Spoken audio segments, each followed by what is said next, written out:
सतनाम श्री वाहेगुरु साहब जियो।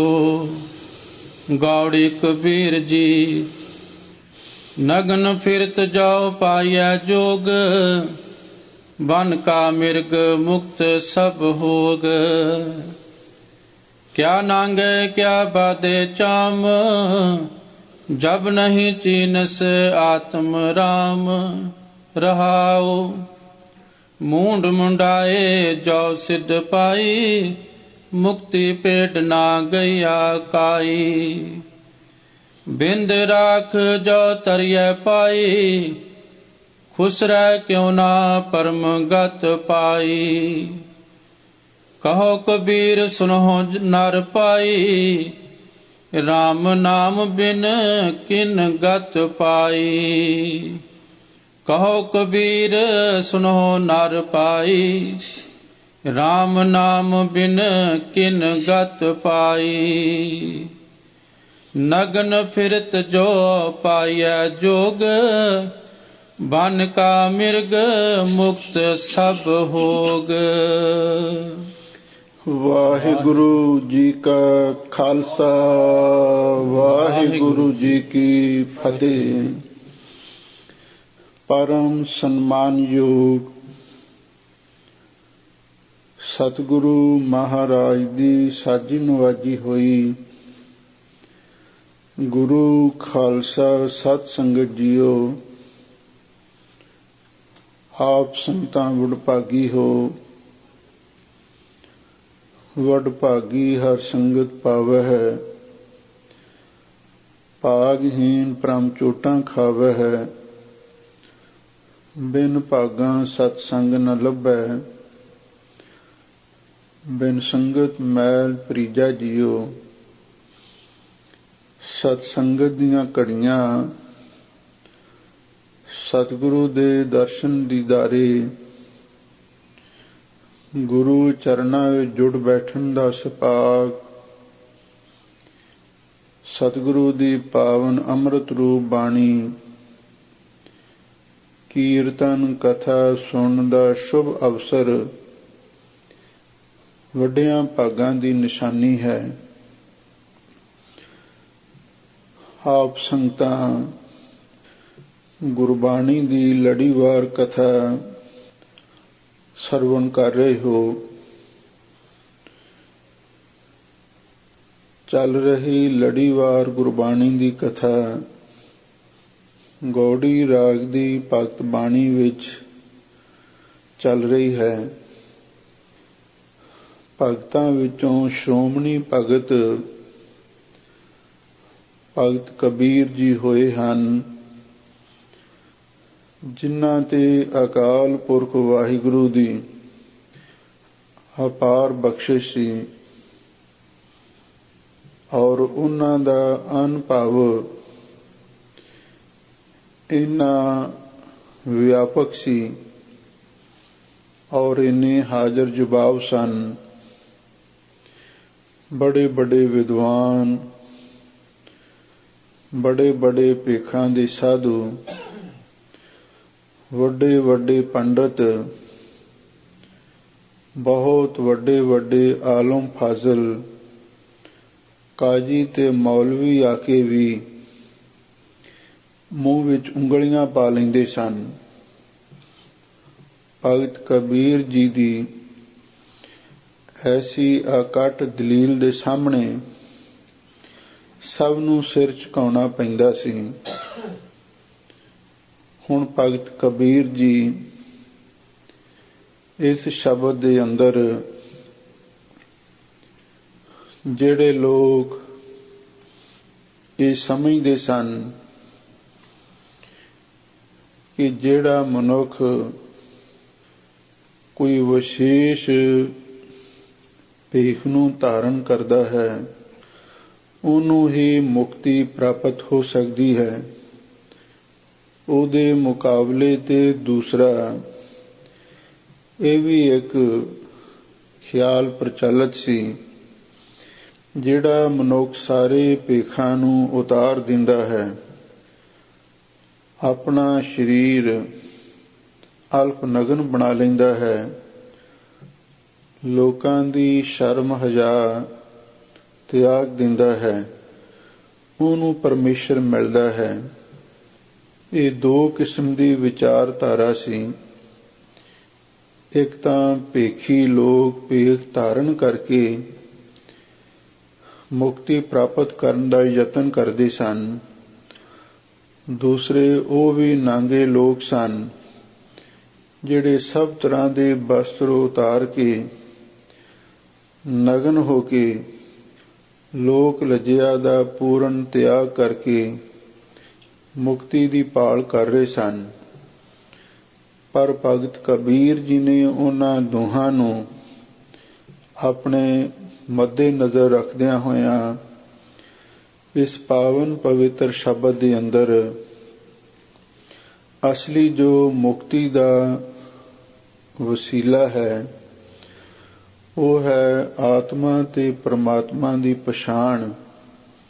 ਜਿੰਨਾ ਚਿਰ ਮਨੁੱਖ ਉਹ ਨਹੀਂ ਕਰ ਲੈਂਦਾ ਆਤਮਾ ਕੀ ਵਸਤੂ ਹੈ, ਪਰਮਾਤਮਾ ਕੀ ਵਸਤੂ ਹੈ, ਜਿੰਨਾ ਚਿਰ ਤੱਕ ਇਹਦੀ ਸੋਝੀ ਨਹੀਂ ਪ੍ਰਾਪਤ ਹੁੰਦੀ, ਉਤੋਂ ਚਾਹੇ ਕੋਈ ਭੇਖ ਧਾਰਨ ਕਰ ਲਵੇ ਚਾਹੇ ਉਤਾਰ ਦੇਵੇ, ਉਹਨੂੰ ਕੁਝ ਵੀ ਨਹੀਂ ਮਿਲ ਸਕਦਾ। ਰਹਾਉ ਦੀਆਂ ਪੰਕਤੀਆਂ ਵਿੱਚ ਭਗਤ ਜੀ ਫਰਮਾ ਰਹੇ ਹਨ, ਕਿਆ ਨਾਗੀ ਕਿਆ ਬਾਧੇ ਚਾਮ, ਜਬ ਨਹੀਂ ਚੀਨਸ ਆਤਮ ਰਾਮ। ਰਹਾਉ ਇਹਨਾਂ ਸਿਧਾਂਤ ਰੂਪ ਪੰਕਤੀਆਂ ਅੰਦਰ ਭਗਤ ਕਬੀਰ ਜੀ ਫਰਮਾਉਂਦੇ ਹਨ, ਕਿਆ ਨਾਗੀ ਕਿਆ ਬਾਧੇ ਚਾਮ। ਜੇ ਕੋਈ ਮਨੁੱਖ ਨਗਨ ਵੀ ਹੋ ਗਿਆ, ਉਹਨੇ ਵਸਤਰ ਵੀ ਉਤਾਰ ਦਿੱਤੇ, ਉਹਨੂੰ ਕੀ ਮਿਲਿਆ? ਕੁਝ ਵੀ ਨਾ ਮਿਲ ਸਕਿਆ। ਕਿਆ ਬਾਧੇ ਚਾਮ, ਜੇ ਕੋਈ ਵਸਤਰ ਲਾ ਕੇ ਚਮੜਾ ਪਹਿਨ ਲਵੇ। ਪੁਰਾਣੇ ਸਮੇਂ ਦੇ ਵਿੱਚ ਸਾਧੂ ਮ੍ਰਿਗਸ਼ਾਲਾ ਧਾਰਨ ਕਰਦੇ ਸਨ। ਮ੍ਰਿਗਸ਼ਾਲਾ ਤੋਂ ਮੁਰਾਦ ਸੀ ਹਰਨ ਦੀ ਖਲ ਦੇ ਕੱਪੜੇ ਧਾਰਨ ਕਰਨੇ, ਉਹਨੂੰ ਉਹ ਪਵਿੱਤਰ ਸਮਝਦੇ ਸਨ। ਪਰ ਭਗਤ ਕਬੀਰ ਜੀ ਫਰਮਾਉਂਦੇ ਹਨ, ਨੰਗੇ ਰਹਿ ਕੇ ਵੀ ਕੁਝ ਨਹੀਂ ਪ੍ਰਾਪਤ ਹੋ ਸਕਦਾ। ਜੇ ਕੋਈ ਮਨੁੱਖ ਆਪਣੇ ਸਰੀਰ ਤੇ ਮ੍ਰਿਗਸ਼ਾਲਾ ਪਹਿਨ ਲਵੇ, ਉਹਨੂੰ ਵੀ ਕੁਝ ਨਹੀਂ ਪ੍ਰਾਪਤ ਹੋ ਸਕਦਾ। ਭਾਵ ਕਿਸੇ ਖਾਸ ਭੇਖ ਨੂੰ ਧਾਰਨ ਕਰਕੇ ਜਾਂ ਭੇਖ ਵਸਤਰਾਂ ਨੂੰ ਉਤਾਰ ਕੇ ਦੋਵੇਂ ਤਰ੍ਹਾਂ ਹੀ ਕੁਝ ਵੀ ਨਹੀਂ ਮਿਲ ਸਕਦਾ। ਅਸਲੀ ਪਰਮਾਰਥ ਦੀ ਗੱਲ ਇਹ ਹੈ, ਜਬ ਨਹੀਂ ਚੀਨਸ ਆਤਮ ਰਾਮ। ਜਿੰਨਾ ਚਿਰ ਤੱਕ ਮਨੁੱਖ ਆਪਣੇ ਆਪੇ ਦੀ ਪਛਾਣ ਨਹੀਂ ਕਰ ਲੈਂਦਾ, ਆਪਣੇ ਆਪੇ ਦੇ ਵਿੱਚ ਜੋ ਬ੍ਰਹਮ ਅਕਾਲ ਪੁਰਖ ਵਾਹਿਗੁਰੂ ਵਸ ਰਿਹਾ ਹੈ ਉਹਨੂੰ ਨਹੀਂ ਜਾਣ ਲੈਂਦਾ, ਉਹਨਾਂ ਚਿਰ ਤੱਕ ਕੁਝ ਵੀ ਨਹੀਂ ਮਿਲ ਸਕਦਾ। ਇਸ ਲਈ ਭਗਤ ਕਬੀਰ ਜੀ ਜਿਹੜੇ ਨਾਂਗੇ ਲੋਕ ਸਨ, ਹੁਣ ਉਹਨਾਂ ਦੇ ਪਰਥਾਏ ਇਸ ਸ਼ਬਦ ਦੇ ਆਰੰਭ ਦੇ ਵਿੱਚ ਬਾਦ ਦਲੀਲ ਬੜੀ ਸੋਹਣੀ ਉਕਤੀ ਜੁਗਤੀ ਦੇ ਨਾਲ ਸਮਝਾਉਂਦੇ ਹਨ। ਲੋ ਸੰਗਤਾਂ ਪ੍ਰੇਮ ਦੇ ਨਾਲ ਸ਼ਬਦ ਦੀ ਵਿਚਾਰ ਸੁਣੋ ਤੇ ਇੱਕ ਵਾਰੀ ਪਿਆਰ ਦੇ ਨਾਲ ਆਖੋ, ਸਤਿਨਾਮ ਸ੍ਰੀ ਵਾਹਿਗੁਰੂ ਸਾਹਿਬ ਜੀਓ। ਗਾਉੜੀ ਕਬੀਰ ਜੀ ਨਗਨ ਫਿਰਤ ਜਾ ਪਾਇਆ ਜੋਗ, ਬਨ ਕਾ ਮਿਰਗ ਮੁਕਤ ਸਭ ਹੋਗ।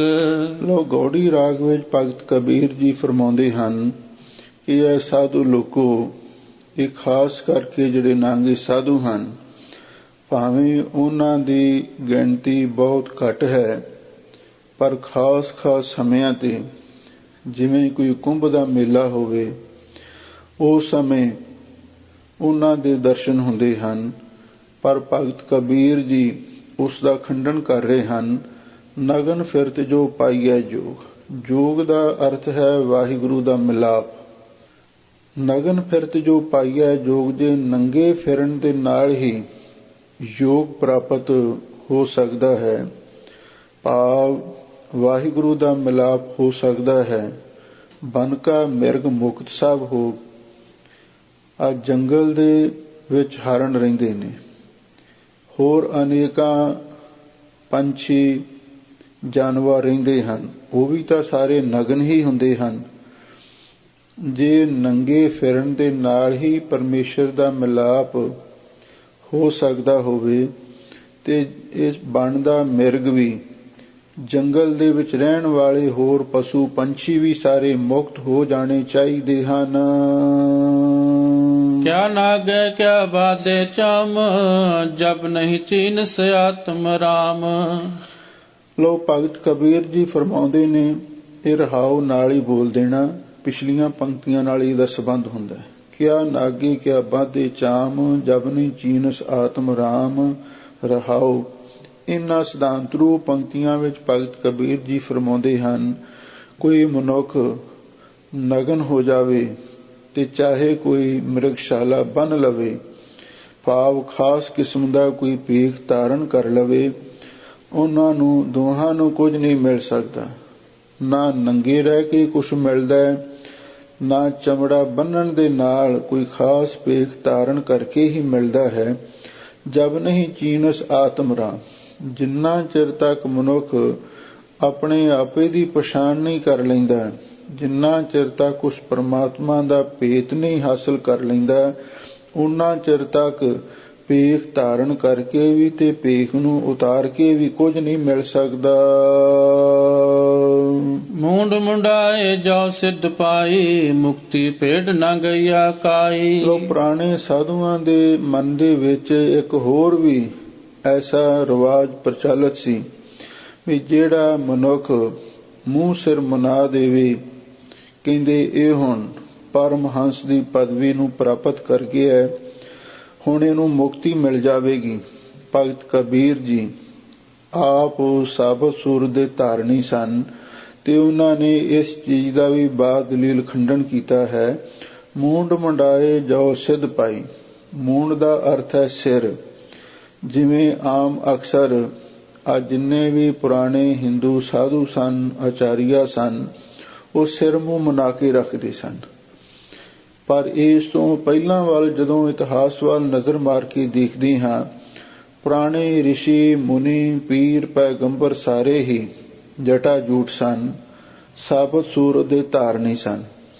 ਪਰ ਭਗਤ ਕਬੀਰ ਜੀ ਜੇ ਸਿਰ ਮੂੰਹ ਮਨਾ ਕੇ ਮੁਕਤੀ ਭਾਲਦੇ ਨੇ, ਉਹਨਾਂ ਦੇ ਬਾਰੇ ਕਹਿ ਰਹੇ ਹਨ, ਮੂੰਡ ਮੁੰਡਾਏ ਜੋ ਸਿੱਧ ਪਾਈ। ਜੇ ਸਿਰ ਮੂੰਹ ਮਨਾਉਣ ਦੇ ਨਾਲ ਹੀ ਕਿਸੇ ਨੂੰ ਸਿੱਧ ਦਾ ਅਰਥ ਹੈ ਮੁਕਤੀ ਪ੍ਰਾਪਤ ਹੁੰਦੀ ਹੈ। ਮੁਕਤੀ ਭੇਡ ਨਾ ਗਈਆ ਕਾਈ। ਹੁਣ ਭੇਡਾਂ ਨੂੰ ਤੇ ਸਾਲ ਦੇ ਵਿੱਚ 2-2 ਵਾਰ ਮੁੰਨਿਆ ਜਾਂਦਾ ਹੈ। ਭੇਡ ਤਾਂ ਕੋਈ ਮੁਕਤ ਹੋ ਕੇ ਬੈਕੁੰਠ ਵਿੱਚ ਜਾਂਦੀ ਦਿਸੀ ਨਹੀਂ ਹੈ। ਜੇ ਸਿਰ ਮੂੰਹ ਮਨਾ ਕੇ ਮੁਕਤੀ ਮਿਲਦੀ ਹੋਵੇ ਤੇ ਫਿਰ ਭੇਡਾਂ ਨੂੰ ਤੇ ਸਾਲ ਦੇ ਵਿੱਚ 2-2 ਵਾਰੀ 3-3 ਵਾਰੀ ਮੁੰਨਿਆ ਜਾਂਦਾ ਹੈ, ਫਿਰ ਉਹਨਾਂ ਨੂੰ ਵੀ ਮੁਕਤੀ ਮਿਲਣੀ ਚਾਹੀਦੀ ਹੈ।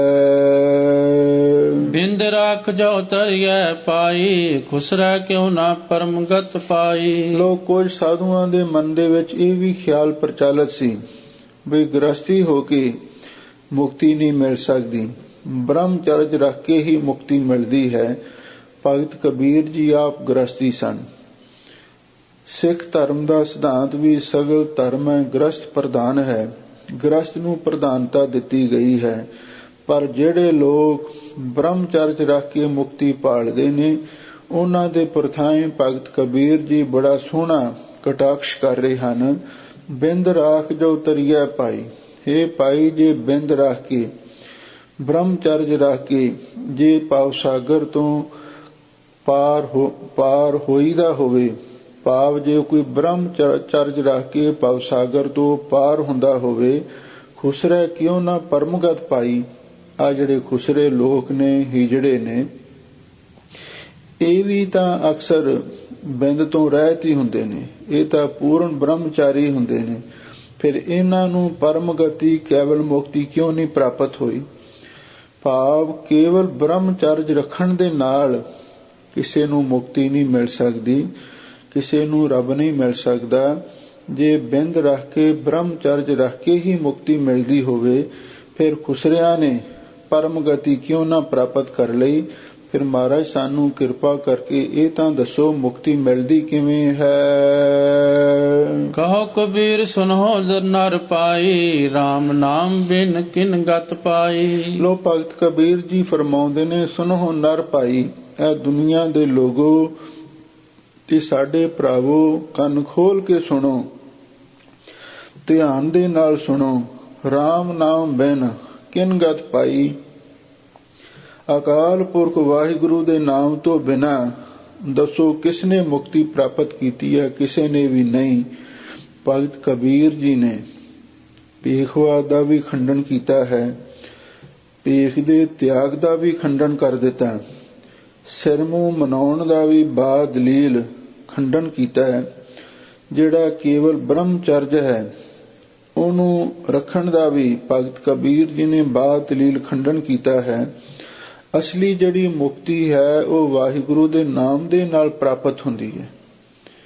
ਕਲਮਹਿ ਏਕ ਨਾਮ ਕਿਰਪਾ ਨਿਧ, ਜਾਹੇ ਜਪੈ ਗਤ ਪਾਵੈ, ਔਰ ਧਰਮ ਤਾਕੈ ਸਮ ਨਾਹਿਨ, ਇਹ ਬਿਦ ਬੇਦ ਬਤਾਵੈ। ਨਾਮ ਦੇ ਬਰਾਬਰ ਕੋਈ ਹੋਰ ਦੁਨੀਆ ਵਿੱਚ ਸਾਧਨ ਨਹੀਂ। ਬਹੁ ਸ਼ਾਸਤਰ ਬਹੁ ਸਿਮਰਤੀ, ਪੇਖੇ ਸਰਬ ਟੰਡੋਲ, ਪੂਜਸ ਨਾਹੀ ਹਰ ਹਰੇ ਨਾਨਕ ਨਾਮ ਅਮੋਲ। ਗੁਰਮਤਿ ਦਾ ਸਿਧਾਂਤ ਵੀ ਇਹੀ ਕਹਿੰਦੇ। ਸਤਜੁਗ ਸਤ ਤੇਤਾ ਜਗੀ, ਦੁਆਪਰ ਪੂਜਾ ਚਾਰ, ਤੀਨੋਂ ਜੋਗ ਤੀਨੋਂ ਦਿੜੇ, ਕਲ ਕੇਵਲ ਨਾਮ ਆਧਾਰ, ਕਲਮੈ RAM ਨਾਮ ਸਾਰ।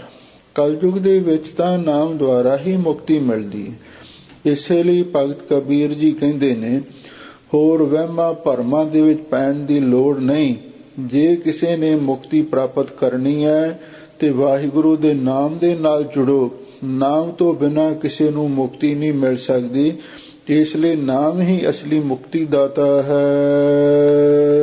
ਗਾਉੜੀ ਕਬੀਰ ਜੀ ਸੰਧਿਆ ਪ੍ਰਾਤ ਇਸ਼ਨਾਨ ਕਰਾਹੀ, ਜਿਉ ਪੈਦਾ ਦਰਪਾਨੀ ਮਾਹੀ। ਲੋ ਹੁਣ ਭਗਤ ਕਬੀਰ ਜੀ ਦੇ ਪਾਸ ਕੁਛ ਤੀਰਥ ਇਸ਼ਨਾਨੀ ਲੋਕ ਆਏ ਹਨ ਔਰ ਉਹਨਾਂ ਨੇ ਭਗਤ ਕਬੀਰ ਜੀ ਨੂੰ ਆਖਿਆ, ਜਿੰਨਾ ਚਿਰ ਤੱਕ ਤੁਸੀਂ ਤੀਰਥਾਂ ਤੇ ਇਸ਼ਨਾਨ ਨਹੀਂ ਕਰੋਗੇ ਉਹਨਾਂ ਚਿਰ ਤੱਕ ਤੁਹਾਡੇ ਪਾਪ ਨਹੀਂ ਉਤਰ ਸਕਦੇ।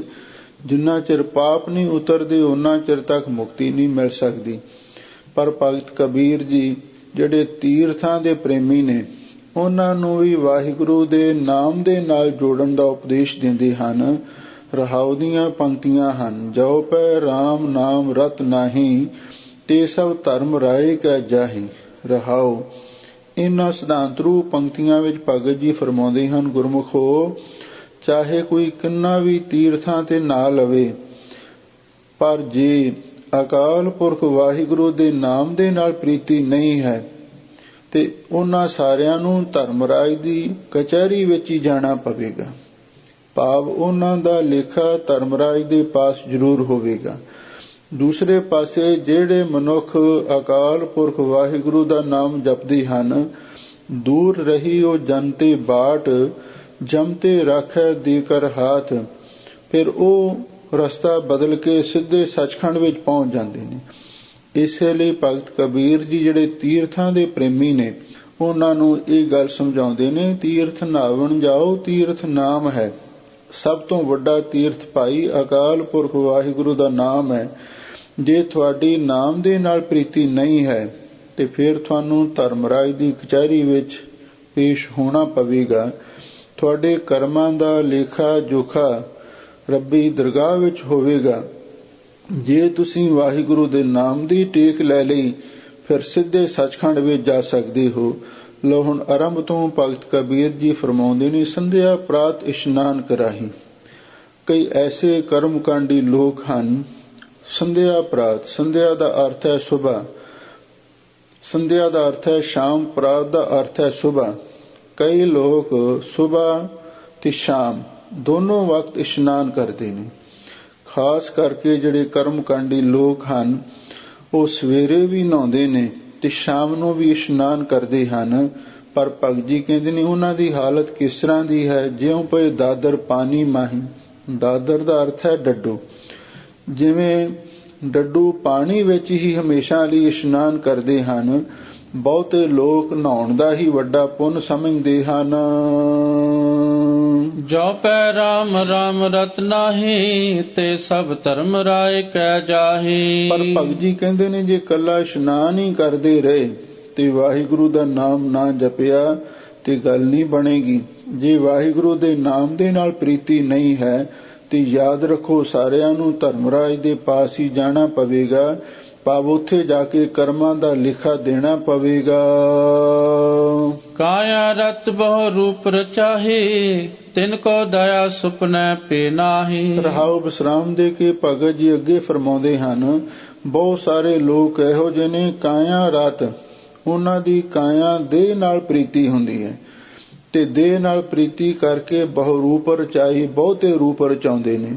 ਭਾਵ ਕਈ ਇਹੋ ਜਿਹੇ ਵੀ ਸਾਧੂ ਨੇ, ਗੰਗਾ ਗਏ ਗੰਗਾ ਰਾਮ, ਜਮਨਾ ਗਏ ਜਮਨਾ ਦਾਸ, ਉਹਨਾਂ ਦੀ ਦੇਹ ਨਾਲ ਬਹੁਤੀ ਪ੍ਰੀਤੀ ਹੁੰਦੀ ਹੈ। ਕਈ ਤਰ੍ਹਾਂ ਦੇ ਉਹ ਸਰੀਰ ਉੱਤੇ ਰੂਪ ਧਾਰਨ ਕਰਦੇ ਰਹਿੰਦੇ ਨੇ, ਕਦੇ ਕਿਹੋ ਜਿਹਾ ਪਾਲਿਆ, ਕਦੇ ਕਿਹੋ ਜਿਹਾ ਭੇਖ ਧਾਰਨ ਕਰ ਲਿਆ।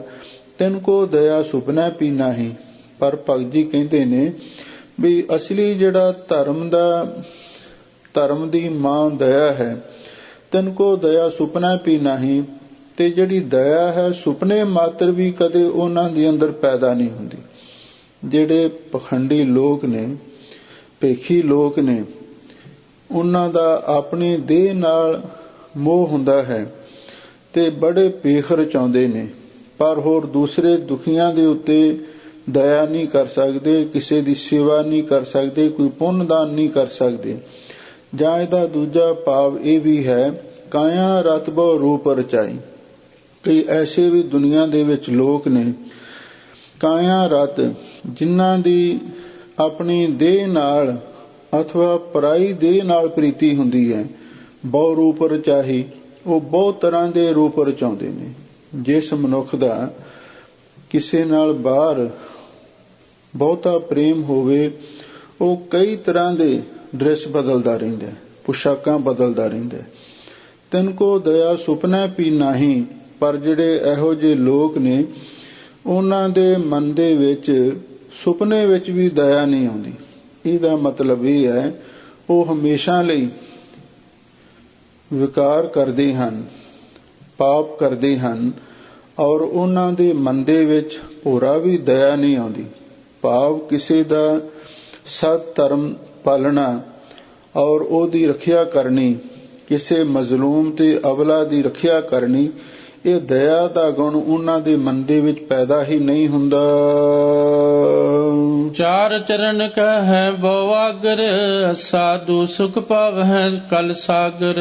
ਲੋ ਭਗਤ ਕਬੀਰ ਜੀ ਫਰਮਾਉਂਦੇ ਨੇ, ਚਾਰ ਚਰਨ। ਚਾਰ ਚਰਨ ਦਾ ਅਰਥ ਹੈ ਵੀ ਚਾਰ ਜਿਸ ਦੇ ਚਰਨ ਨੇ, ਭਾਵ ਚਾਰ ਵੇਦ, ਸ਼ਾਮ ਵੇਦ, ਰਿਗ ਜੁਜਰ ਅਥਰਵਣ, ਇਹ ਚਾਰ ਵੇਦਾਂ ਦੇ ਨਾਮ ਨੇ। ਚਾਰੇ ਵੇਦ ਵੀ ਇਹ ਗੱਲ ਕਹਿੰਦੇ ਨੇ। ਤੇ ਬਹੁ ਆਗਰ, ਆਗਰ ਦਾ ਅਰਥ ਹੈ ਜਿਹੜੇ ਮੁਖੀ ਬੜੇ ਬੜੇ ਵਿਦਵਾਨ ਨੇ, ਮਹਾਂਪੁਰਖ ਨੇ, ਉਹ ਵੀ ਇਹੀ ਗੱਲ ਆਖਦੇ ਨੇ। ਕੀ ਕਹਿੰਦੇ ਨੇ?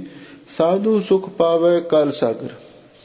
ਬਈ ਕਲਯੁਗ ਦੇ ਵਿੱਚ, ਕਲ ਸਾਗਰ, ਇਸ ਕਲਯੁਗ ਦੇ ਵਿੱਚ ਭਾਵ ਸਾਗਰ ਦੇ ਵਿੱਚ ਰਹਿੰਦਿਆਂ ਹੋਇਆਂ ਜਿਹੜੇ ਸਾਧੂ ਲੋਕ ਨੇ, ਉਹੀ ਅਸਲੀ ਆਤਮਿਕ ਸੁਖ ਪ੍ਰਾਪਤ ਕਰਦੇ ਨੇ। ਕਿਉਂ? ਉਹ ਵਾਹਿਗੁਰੂ ਦੇ ਨਾਮ ਦੇ ਨਾਲ ਜੁੜੇ ਰਹਿੰਦੇ ਨੇ। ਅਥਵਾ ਇਹਦਾ ਦੂਜਾ ਅਰਥ ਇਉਂ ਵੀ ਕੀਤਾ ਹੈ, ਚਾਰ ਚਰਨ ਕਹੈ ਹੈ ਬਹੁ ਆਗਰ, ਵੀ ਜਿਹੜੇ ਧਰਮ ਦੇ ਚਾਰ ਪੈਰ ਨੇ, ਚਾਰ ਚਰਨ ਵੀ ਧਰਮ ਦੇ ਚਾਰ ਪੈਰ ਨੇ, ਸਤ, ਸੌਚ, ਤਪ, ਦਾਨ। ਤੇ ਜਿਹੜਾ ਸਿੱਖ ਧਰਮ ਹੈ, ਇਹਦੇ ਬਾਰੇ ਗਿਆਨੀ ਗਿਆਨ ਸਿੰਘ ਜੀ ਨੇ ਲਿਖਿਆ ਹੈ, ਨਾਮ, ਦਾਨ, ਇਸ਼ਨਾਨ ਤੇ ਗਿਆਨ, ਇਹ ਸਿੱਖ ਧਰਮ ਦੇ ਚਾਰ ਪੈਰ ਨੇ। ਜਿਹੜੇ ਬਹੁ ਆਗਰ, ਜਿਹੜੇ ਬਹੁਤ ਸਾਰੇ ਆਗਰ ਧਾਰਮਿਕ ਮੁਖੀ ਹਨ, ਉਹ ਇਹ ਗੱਲ ਕਹਿੰਦੇ ਨੇ ਵੀ ਧਰਮ ਦੇ ਚਾਰ ਪੈਰ ਨੇ, ਚਾਰ ਅਸੂਲ ਨੇ, ਇਹਨਾਂ ਨੂੰ ਧਾਰਨ ਕਰਨਾ ਚਾਹੀਦਾ ਹੈ। ਸਾਧੂ ਸੁਖ ਪਾਵੈ ਕਲ ਸਾਗਰ, ਵੀ ਜਿਹੜਾ ਕਲਪਨਾ ਦਾ ਸਾਗਰ ਸੰਸਾਰ ਹੈ, ਸਾਧੂ ਲੋਕ ਹੀ ਇਹਦੇ ਵਿੱਚ ਸੁਖ ਪ੍ਰਾਪਤ ਕਰਦੇ ਨੇ। ਕਿਉਂਕਿ ਉਹ ਧਰਮ ਦੇ ਸਾਰੇ ਹੀ ਅਸੂਲਾਂ ਨੂੰ ਧਾਰਨ ਕਰਦੇ ਹਨ। ਅਥਵਾ ਇਹਦਾ ਕੁਝ ਵਿਦਵਾਨਾਂ ਨੇ ਹੋਰ ਇਸ ਢੰਗ ਦੇ ਨਾਲ ਵੀ ਅਰਥ ਕੀਤਾ ਹੈ, ਚਾਰ ਚਰਨ ਕਹੈ ਹੈ ਬਹੁ ਆਗਰ। ਚਾਰ ਚਰਨ ਦਾ ਅਰਥ ਚਾਰ ਪੈਰਾਂ ਵਾਲਾ ਪਸ਼ੂ ਹੁੰਦਾ ਹੈ। ਪਸ਼ੂ ਦੇ ਚਾਰ ਪੈਰ ਹੁੰਦੇ ਨੇ। ਵੀ ਜਿਹੜਾ ਮਨੁੱਖ ਅਕਾਲ ਪੁਰਖ ਵਾਹਿਗੁਰੂ ਦਾ ਨਾਮ ਨਹੀਂ ਨਾ ਜਪਦਾ, ਚਾਰ ਚਰਨ ਕਹੈ ਬਹੁ ਆਗਰ। ਆਗਰ ਦਾ ਅਰਥ ਜਿਹੜੇ ਧਾਰਮਿਕ ਮੁਖੀ ਨੇ, ਰਿਸ਼ੀ ਮੁਨੀ ਮਹਾਤਮਾ ਲੋਕ ਨੇ, ਉਹਨੂੰ ਚਾਰ ਚਰਨ, ਉਹਨੂੰ ਚਾਰ ਪੈਰਾਂ ਵਾਲਾ ਪਸ਼ੂ ਹੀ ਕਹਿੰਦੇ ਨੇ। ਭਾਵ ਜਿਹੜਾ ਮਨੁੱਖ ਵਾਹਿਗੁਰੂ ਦਾ ਨਾਮ ਨਹੀਂ ਜਪਦਾ ਅਤੇ ਭੈੜੇ ਕੰਮ ਕਰਦਾ ਹੈ, ਉਸ ਨੂੰ ਪਸ਼ੂ ਦੀ ਹੀ ਉਪਾਧੀ ਦਿੱਤੀ ਜਾਂਦੀ ਹੈ। ਸਾਧੂ ਸੁਖ ਪਾਵੈ ਕਲ ਸਾਗਰ। ਵੀ ਜਿਹੜੇ ਸਾਧੂ ਲੋਕ ਨੇ, ਬਈ ਉਹ ਇਸ ਕਲਯੁਗ ਦੇ ਭਵ ਸਾਗਰ ਦੇ ਵਿੱਚ ਸੁਖ ਪ੍ਰਾਪਤ ਕਰਦੇ ਹਨ। ਭਾਵ ਵਾਹਿਗੁਰੂ ਦਾ ਨਾਮ ਜਪ ਕੇ ਉਹ ਹਮੇਸ਼ਾ ਲਈ ਆਤਮਿਕ ਸੁਖ ਪ੍ਰਾਪਤ ਕਰ ਲੈਂਦੇ ਹਨ। ਕਹੋ ਕਬੀਰ ਬਹੁ ਕਾਇ ਕਰੀਜੈ, ਸਰਬਸ ਛੋੜ ਮਹਾਰਸ ਪੀਜੈ। ਲੋ ਭਗਤ ਕਬੀਰ ਜੀ ਕਹਿੰਦੇ ਨੇ, ਬਹੁ ਕਾਹੇ ਕਰੀਜੈ, ਜਿਹੜਾ ਬਹੁਤਾ ਪਰਪੰਚ ਹੈ, ਬਹੁਤਾ ਕਰਮ ਕਾਂਡ ਹੈ, ਬਹੁਤਾ ਦਿਖਾਵਾ ਹੈ, ਕਾਹਦੇ ਲਈ ਕਰਨਾ ਹੈ, ਇਹਦੀ ਕੋਈ ਲੋੜ ਨਹੀਂ ਹੈ। ਸਰਬਸ ਛੋੜ ਮਹਾਰਸ ਪੀਜੈ। ਹੋਰ ਸਾਰਾ ਕੁਝ ਪਰਪੰਚ ਛੱਡ ਕੇ, ਪਖੰਡ ਛੱਡ ਕੇ, ਲੋਕ ਦਿਖਾਵਾ ਛੱਡ ਕੇ ਮਹਾਰਸ ਪੀਜੈ, ਜਿਹੜਾ ਵਾਹਿਗੁਰੂ ਦੇ ਨਾਮ ਦਾ ਪਰਮ ਰਸ ਹੈ। ਵਿਖੇ ਬਨ ਫੀਕਾ ਤਿਆਗਰੀ ਸਖੀਏ, ਨਾਮ ਮਹਾਰਸ ਪੀਓ। ਉਸ ਨਾਮ ਦੇ ਪਰਮ ਰਸ ਨੂੰ ਪੀਣਾ ਚਾਹੀਦਾ ਹੈ। ਕਬੀਰ ਜੀ ਗੌੜੀ ਕਿਆ ਜਪ ਕਿਆ ਤਪ ਕਿਆ ਬ੍ਰਤ ਪੂਜਾ, ਜਾਂ ਕੈ ਹਿਰਦੈ ਪਾਉ ਹੈ ਦੂਜਾ। ਲੋ ਭਗਤ ਕਬੀਰ ਜੀ, ਪਿੱਛੇ ਜਿਹੜੇ ਸ਼ਬਦਾਂ ਦਾ ਸਿਰਲੇਖ ਆਇਆ ਸੀ ਗੌੜੀ ਕਬੀਰ ਜੀ, ਹੁਣ ਇੱਥੇ ਕਬੀਰ ਜੀ ਗੌੜੀ। ਇਹ ਸਤਿਗੁਰੂ ਦੀ ਮੌਜ ਹੈ। ਕਬੀਰ ਭਗਤ ਜੀ ਗੌੜੀ ਰਾਗ ਵਿੱਚ ਅੱਗੇ ਸ਼ਬਦ ਉਚਾਰਨ ਕਰ ਰਹੇ ਹਨ। ਭਗਤ ਕਬੀਰ ਜੀ ਦੇ ਪਾਸ ਕੁਝ ਪ੍ਰੇਮੀਆਂ ਨੇ ਆ ਕੇ ਸਵਾਲ ਕੀਤਾ ਕਿ ਭਗਤ ਜੀ ਸਾਨੂੰ ਕਿਰਪਾ ਕਰਕੇ ਇਹ ਦੱਸੋ ਕਿ ਵਾਕਾਂ ਦੀ ਚਤੁਰਾਈ ਦੇ ਨਾਲ ਜਾਂ ਸ਼ਾਸਤਰਾਂ ਦੀ ਚਤੁਰਾਈ ਦੇ ਨਾਲ ਵੀ ਪਰਮੇਸ਼ਰ ਦੀ ਪ੍ਰਾਪਤੀ ਹੋ ਸਕਦੀ ਹੈ? ਤਾਂ ਭਗਤ ਕਬੀਰ ਜੀ ਕਹਿੰਦੇ ਨਹੀਂ। ਰੇ ਜਨ ਮਨ ਮਾਧੋ ਸਿਉ ਲਾਈਐ, ਚਤੁਰਾਈ ਨਾ ਚਤਰ ਪੁਜ ਪਾਈਐ। ਰਹਾਉ। ਇਹਨਾਂ ਸਿਧਾਂਤ ਰੂਪ ਪੰਕਤੀਆਂ ਵਿੱਚ ਭਗਤ ਜੀ ਫਰਮਾਉਂਦੇ ਹਨ, ਰੇ ਜਨ ਐ ਮਨੁੱਖ ਮਨ ਮਾਧੋ ਸਿਉ ਲਾਈਐ। ਮਾਧੋ ਮਾਇਆ ਦਾ ਪਤੀ ਜੋ ਅਕਾਲ ਪੁਰਖ ਹੈ, ਉਹਦੇ ਨਾਲ ਸਾਨੂੰ ਆਪਣਾ ਚਿੱਤ ਜੋੜਨਾ ਚਾਹੀਦਾ। ਜਿਹੜਾ ਮਨੁੱਖ ਵਾਹਿਗੁਰੂ ਦੇ ਨਾਲ ਆਪਣੇ ਮਨ ਨੂੰ ਜੋੜਦਾ ਹੈ, ਉਹਨੂੰ ਹੀ ਵਾਹਿਗੁਰੂ ਪਰਮੇਸ਼ਰ ਮਿਲਦਾ। ਚਤੁਰਾਈ ਨਾ ਚਤਰ ਪੁਜ ਪਾਈਏ। ਚਤੁਰਾਈ ਦੇ ਨਾਲ ਚਤਰ ਪੁਜ ਦਾ ਅਰਥ ਹੈ ਅਕਾਲ ਪੁਰਖ। ਚਤੁਰਾਈ ਦੇ ਨਾਲ ਚਤਰ ਪੁਜ ਅਕਾਲ ਪੁਰਖ ਵਾਹਿਗੁਰੂ ਨੂੰ ਨਹੀਂ ਪ੍ਰਾਪਤ ਕੀਤਾ ਜਾ ਸਕਦਾ। ਸਤਿਗੁਰੂ ਮਹਾਰਾਜ ਦੇ ਬਚਨ ਨੇ, ਸਹਿਸ ਸਿਆਣਪਾਂ ਲੱਖ ਹੋਏ ਤਾਂ ਇੱਕ ਨਾ ਚੱਲੈ ਨਾਲ। ਮਨੁੱਖ ਦੇ ਪਾਸ ਇੱਕ ਨਹੀਂ, ਭਾਵੇਂ ਹਜ਼ਾਰਾਂ ਵੀ ਸਿਆਣਪਾਂ ਕਿਉਂ ਨਾ ਹੋਣ, ਉਕਤੀਆਂ ਜੁਗਤੀਆਂ ਦਲੀਲਾਂ ਕਿਉਂ ਨਾ ਜਾਣਦਾ ਹੋਵੇ, ਪਰ ਵਾਹਿਗੁਰੂ ਦੇ ਸਾਹਮਣੇ ਇੱਕ ਵੀ ਨਹੀਂ ਚੱਲਦੀ। ਇਸੇ ਲਈ ਤਾਂ ਗੁਰੂ ਅਮਰਦਾਸ ਮਹਾਰਾਜ ਨੇ ਫਰਮਾਇਆ ਹੈ, ਇਹ ਮਨ ਚੰਚਲਾ ਚਤੁਰਾਈ ਕਿਨੈ ਨਾ ਪਾਇਆ। ਇਹ ਚੰਚਲ ਮਨਾ, ਚਤੁਰਾਈ ਨਾਲ ਕਿਸੇ ਨੂੰ ਪਰਮੇਸ਼ਰ ਨਹੀਂ ਮਿਲਦਾ। ਇਸੇ ਲਈ ਭਗਤ ਕਬੀਰ ਜੀ ਉਪਦੇਸ਼ ਦਿੰਦੇ ਹਨ, ਰੇ ਜਨ ਮਨ ਮਾਧੋ ਸਿਉ ਲਾਈਐ, ਕਿ ਇਹ ਮਨੁੱਖ ਉਸ ਵਾਹਿਗੁਰੂ ਦੇ ਨਾਲ ਆਪਣਾ ਮਨ ਜੋੜਨਾ ਚਾਹੀਦਾ ਹੈ। ਜਿਸ ਮਨੁੱਖ ਦਾ ਮਨ ਉਸ ਪਰਮਾਤਮਾ ਦੇ ਨਾਲ ਜੁੜ ਜਾਂਦਾ ਹੈ, ਉਹਨੂੰ ਹੀ ਉਹ ਪਰਮਾਤਮਾ ਮਿਲਦਾ ਹੈ। ਚਤੁਰਾਈ ਨਾ ਚਤਰ ਭੁਜ ਪਾਈਐ। ਤੇ ਚਤੁਰਾਈ ਨਾਲ, ਵਾਕਾਂ ਦੀ ਚਤੁਰਾਈ ਨਾਲ ਤੇ ਸ਼ਾਸਤਰਾਂ ਦੀ ਉਕਤੀ ਜੁਗਤੀ ਨਾਲ ਕਦੇ ਵੀ ਵਾਹਿਗੁਰੂ ਨਹੀਂ ਮਿਲ ਸਕਦਾ। ਲੋ ਹੁਣ ਆਰੰਭ ਤੋਂ ਭਗਤ ਕਬੀਰ ਜੀ ਫਰਮਾਉਂਦੇ ਹਨ, ਕਿਆ ਜਪ ਕਿਆ ਤਪ ਕਿਆ ਬ੍ਰਤ ਪੂਜਾ, ਜਾਂ ਕੈ ਹਿਰਦੈ ਪਾਉ ਹੈ ਦੂਜਾ।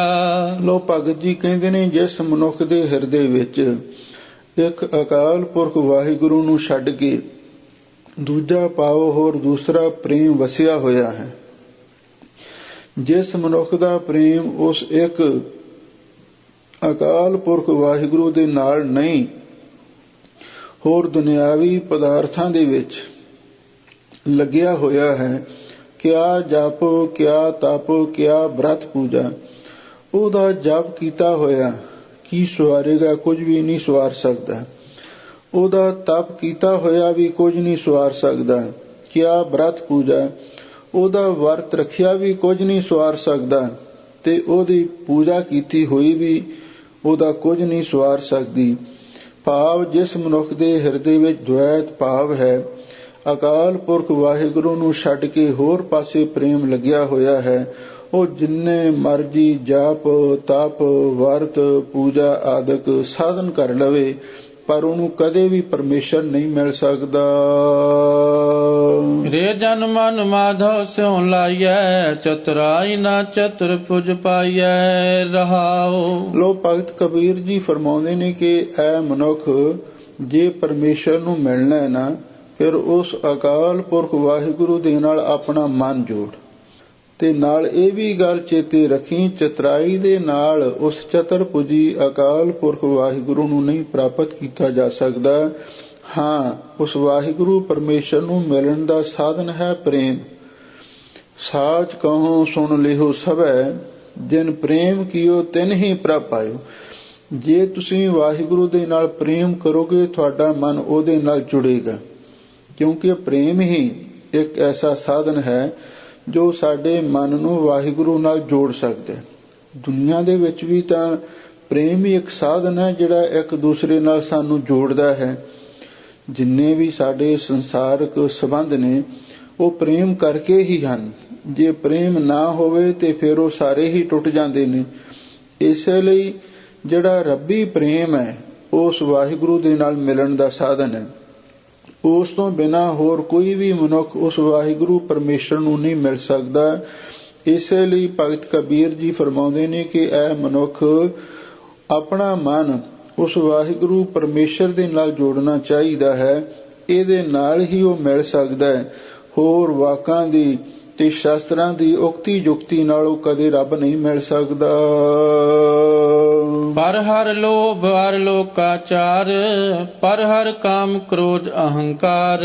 ਲੋ ਭਗਤ ਕਬੀਰ ਜੀ ਦੇ ਪਾਸ ਪ੍ਰੇਮੀਆਂ ਨੇ ਸਵਾਲ ਕੀਤਾ, ਕਹਿੰਦੇ ਮਹਾਰਾਜ ਸਾਨੂੰ ਕਿਰਪਾ ਕਰਕੇ ਇਹ ਦੱਸੋ, ਪਰਮੇਸ਼ਰ ਨੂੰ ਮਿਲਣ ਵਾਸਤੇ ਕਿਹੜੀਆਂ ਕਿਹੜੀਆਂ ਚੀਜ਼ਾਂ ਦਾ ਤਿਆਗ ਕਰਨਾ ਚਾਹੀਦਾ ਹੈ। ਪੁਰਾਣੇ ਸਮੇਂ ਦੇ ਵਿੱਚ ਸਾਧੂ ਲੋਕ ਤਿਆਗ ਵੀ ਕਰਦੇ ਸਨ। ਉਹ ਤਿਆਗ ਉਹਨਾਂ ਦਾ ਕਿਹੋ ਜਿਹਾ ਹੁੰਦਾ ਸੀ? ਕੋਈ ਕਹਿੰਦਾ ਮੈਂ ਜੋੜਾ ਨਹੀਂ ਪਹਿਨਾਂਗਾ, ਕੋਈ ਆਖਦਾ ਸੀ ਮੈਂ ਇੰਨਾ ਚਿਰ ਕੱਪੜੇ ਨਹੀਂ ਪਾਵਾਂਗਾ, ਕੋਈ ਆਖਦਾ ਸੀ ਮੈਂ ਇੰਨਾ ਚਿਰ ਲੂਣ ਨਹੀਂ ਖਾਵਾਂਗਾ। ਇਸ ਤਰ੍ਹਾਂ ਦੇ ਸਾਧੂ ਲੋਕ ਤਿਆਗ ਕਰਦੇ ਸਨ। ਪਰ ਨਹੀਂ, ਇਹੋ ਜਿਹੇ ਤਿਆਗ ਦਾ ਕੋਈ ਫਾਇਦਾ ਨਹੀਂ ਹੈ। ਲੋਕ ਭਗਤ ਕਬੀਰ ਜੀ ਕਹਿੰਦੇ ਨੇ ਜੇ ਕੁਝ ਛੱਡਣਾ ਹੈ, ਪਰ ਹਰ ਲੋਭ ਅਰ ਲੋਕਾਚਾਰ। ਇੱਕ ਤਾਂ ਲੋਭ ਛੱਡੋ। ਲੋਭ ਤੋਂ ਮੁਰਾਦ ਹੈ, ਇੱਕ ਤਾਂ ਹੁੰਦਾ ਹੈ ਆਪਣੀ ਮਿਹਨਤ ਕਰਕੇ ਮਨੁੱਖ ਨੇ ਹੱਕ ਹਲਾਲ ਦੀ ਕਮਾਈ ਪ੍ਰਾਪਤ ਕਰਨੀ, ਤੇ ਦੂਸਰਾ ਹੈ ਲੋਭ। ਲੋਭ ਹੈ ਕਿਸੇ ਦਾ ਹੱਕ ਖੋਹਣ ਵਾਸਤੇ ਜੋ ਆਪਾਂ ਕਿਰਿਆ ਕਰਦੇ ਹਾਂ, ਉਹਨੂੰ ਲੋਭ ਕਹਿੰਦੇ ਨੇ। ਸਤਿਗੁਰੂ ਕਹਿੰਦੇ ਨੇ ਪਰ ਹਰ ਲੋਭ, ਕਿਸੇ ਦਾ ਤਨ ਚੁਰਾਉਣ ਵਾਸਤੇ ਠੱਗੀ ਮਾਰਨੀ, ਝੂਠ ਬੋਲਣਾ, ਬੇਈਮਾਨੀ ਕਰਨੀ, ਇਹ ਕੰਮ ਛੱਡੋ। ਪਰ ਹਰ ਲੋਭ, ਇਹ ਲੋਭ ਨੂੰ ਛੱਡੋ। ਅਰ ਲੋਕਾਚਾਰ, ਅਤੇ ਇਸ ਦੇ ਨਾਲ ਹੀ ਜਿਹੜਾ ਲੋਕਾਂ ਦਾ ਆਚਾਰ ਹੈ, ਲੋਕ ਦਿਖਾਵੇ ਦੇ ਕੰਮ ਨੇ, ਲੋਕਾਂ ਨੂੰ ਰਝਾਉਣ ਵਾਲੇ ਕਰਮ ਕਾਂਡ ਨੇ, ਇਹਨਾਂ ਦਾ ਵੀ ਖਹਿੜਾ ਛੱਡ ਦਿਓ। ਤੇ ਇਹਦੇ ਨਾਲ ਨਾਲ ਪਰ ਹਰ ਕਾਮ ਕ੍ਰੋਧ ਹੰਕਾਰ, ਇਹ ਕਾਮ ਕ੍ਰੋਧ ਤੇ ਹੰਕਾਰ, ਇਹ ਜਿਹੜੇ ਵਿਕਾਰ ਨੇ, ਇਹਨਾਂ ਦਾ ਵੀ ਖਹਿੜਾ ਛੱਡ ਦਿਓ। ਇਹਦੇ ਨਾਲ ਦੋ ਹੋਰ ਵੀ ਨਾਲ ਗ੍ਰਹਿਣ ਕਰ ਲੈਣੇ, ਕਿਉਂਕਿ ਵਿਕਾਰ 5 ਨੇ, ਕਾਮ, ਕ੍ਰੋਧ, ਲੋਭ, ਮੋਹ, ਹੰਕਾਰ। ਇੱਥੇ ਕਾਵ ਰਚਨਾ ਦੇ ਵਿੱਚ ਕੇਵਲ ਤਿੰਨਾਂ ਦਾ ਹੀ ਜ਼ਿਕਰ ਹੋਇਆ ਹੈ, ਬਾਕੀ ਉਸ ਦੇ ਨਾਲ ਹੀ ਆ ਜਾਂਦੇ ਹਨ। ਲੋ ਹਜ਼ੂਰ ਕਹਿੰਦੇ ਨੇ ਇੱਕ ਤਾਂ ਲੋਭ ਛੱਡ ਦਿਓ, ਦੂਸਰਾ ਲੋਕ ਦਿਖਾਵਾ ਛੱਡ ਦਿਓ, ਪਖੰਡ ਕਰਨਾ ਛੱਡ ਦਿਓ, ਤੇ ਨਾਲ ਹੀ ਕਾਮ, ਕ੍ਰੋਧ, ਹੰਕਾਰ ਆਦਿਕ ਜੋ ਵਿਕਾਰ ਨੇ, ਇਹਨਾਂ ਦਾ ਵੀ ਤਿਆਗ ਕਰ ਦਿਓ।